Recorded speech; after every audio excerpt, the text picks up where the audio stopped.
नमस्कार। आज हम एक बहुत ही गहरी, सदियों पुरानी जिज्ञासा पर बात करने वाले हैं। सृष्टि का रहस्य, ये सब कैसे बना? बिल्कुल। हमारे पास एक लेख है, मानव जिज्ञासा एवं सृष्टि विज्ञान। इसमें इस बड़े सवाल पर अलग अलग नजरिए दिए गए हैं। हाँ, मतलब इंसान जब से सोचने लगा है तब से ये सवाल तो मन में रहा ही है कि ये सब शुरू कैसे हुआ। सही कहा। और इस लेख में तो प्राचीन वैदिक काल से लेकर आज के मॉडर्न साइंस तक अलग अलग विचारों का जिक्र है।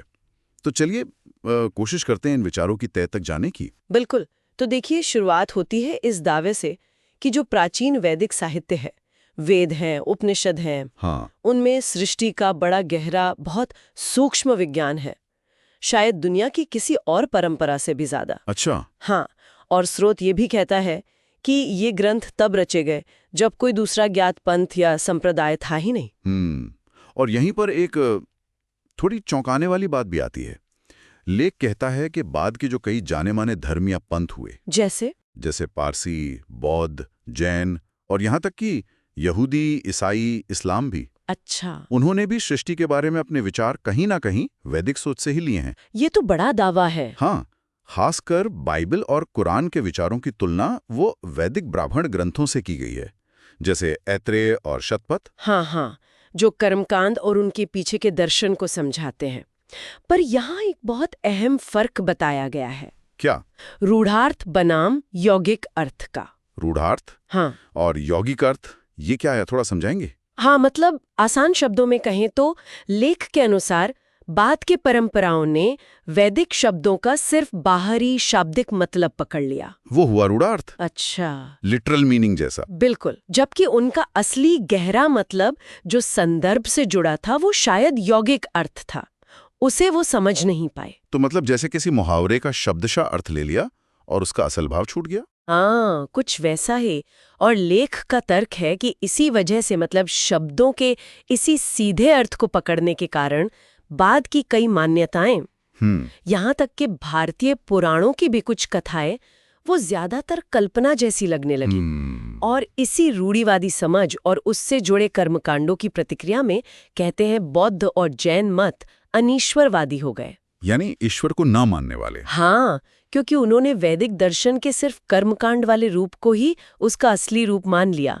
ऐसा लेख का तर्क है। अच्छा, तो ये तो हुई पारंपरिक व्याख्याओं की बात। फिर जाहिर है विज्ञान का युग आया। हाँ, कोपरनिकस, गैलीलियो, न्यूटन, फिर आइंस्टाइन। बिल्कुल। इसने तो सृष्टि को समझने का एक बिल्कुल नया तकनीकी तरीका सामने रख दिया। सही कहा। और विज्ञान की खास बात यह है कि वो लगातार बदलता रहता है, खुद को सुधारता है। पुरानी बातें गलत साबित होती हैं, नई आती हैं। हाँ। और लेख में ये भी कहा गया है कि इस वैज्ञानिक तरक्की के सामने जो पारंपरिक धार्मिक मान्यताएं हैं वो या तो कमजोर पड़ रही हैं या फिर वो विज्ञान की तरह दिखने की कोशिश कर रही हैं। और मजे की बात, लेखक कहता है कि मध्य युग के अज्ञान का असर तो खुद वैदिक विद्या पर भी पड़ा। ये तो सोचने वाली बात है। इसी से जुड़ा एक और बड़ा मुद्दा उठाया गया लेख में। वो क्या? इंसान और बाकी जीवों के बीच ज्ञान और भाषा का जो फर्क है। हाँ, ये बहुत दिलचस्प है। देखे ना, जानवर अपनी प्रजाति के हिसाब से लगभग एक जैसा ही सीखते हैं, एक जैसी बोली, व्यवहार। और वो पीढ़ी दर पीढ़ी ज्यादा बदलता भी नहीं। उन्हें कोई स्कूल कॉलेज नहीं चाहिए होता। सही। जबकि हम इंसानों को देखें, हजारों भाषाएं, ज्ञान का तो कोई अंत ही नहीं। और एक ही परिवार में लोगों के ज्ञान में कितना अंतर हो सकता है। बिल्कुल। और सबसे अजीब बात, अगर किसी इंसानी बच्चे को बिल्कुल अकेला छोड़ दें, समाज से दूर, तो वो कुछ सीख ही नहीं पाता, न भाषा, न कोई इंसानी तौर तरीका। तो ये लेख एक तरह से वो जो डार्विन का विकासवाद का सिद्धांत है, हाँ, उसके एक पहलू पर सवाल उठा रहा है। ना, कि अगर इंसानी भाषा और ज्ञान भी जानवरों की तरह धीरे धीरे विकसित हुआ होता, तो शायद हमें भाषाओं के सरल से जटिल होने के ज्यादा साफ सबूत मिलते, या अकेले बच्चे भी कुछ तो बेसिक सीख लेते। हाँ, पर ऐसा दिखता तो नहीं। सही है। ये वाकई उस प्रचलित धारणा पर एक बड़ा सवाल है।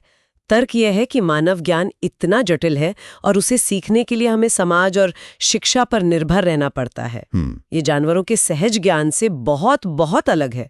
तो सवाल उठता है कि ये असाधारण क्षमता आई कहाँ से? तो कुल मिला के हमने देखा कि ये लेख सृष्टि को समझने की जो हमारी जिज्ञासा है उसे कई एंगल से देखता है। हाँ, प्राचीन वैदिक ज्ञान की गहराई का दावा है। फिर बाद की व्याख्याओं में अर्थ कैसे बदला उसकी बात है। आधुनिक विज्ञान का असर। और आखिर में मनुष्य की ज्ञान पाने की ये अनोखी क्षमता। हाँ, और ये हमें दो मुख्य बिंदुओं पर लाकर छोड़ता है जिन पर लेख जोर देता है।